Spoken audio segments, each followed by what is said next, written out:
পাড়াতো, তার সাথে গল্পে মশগুল হতো, কখনো তাকে বুকে জড়িয়ে ধরত। পুতুলটাকে তার ভারী মিষ্টি লাগতো। তার আদরে একদিন পুতুলটা প্রাণ পেল, দু চোখ মেলে তাকালো, অনুভব করলো স্পর্শ। ছেলেটিরও খেলায় ভারী মজা হলো। পুতুলটি আরো উজ্জীবিত হয়ে উঠল। এবার যেন সে মানুষের মতো আচরণ করতে লাগলো, পেতে চাইলো ভালোবাসা।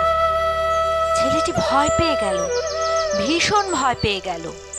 সে এবার পুতুলটিকে পুতুলের মতোই পেতে চাইল, তার কথা বন্ধ করে দিতে চাইল, মুখ চেপে ধরল।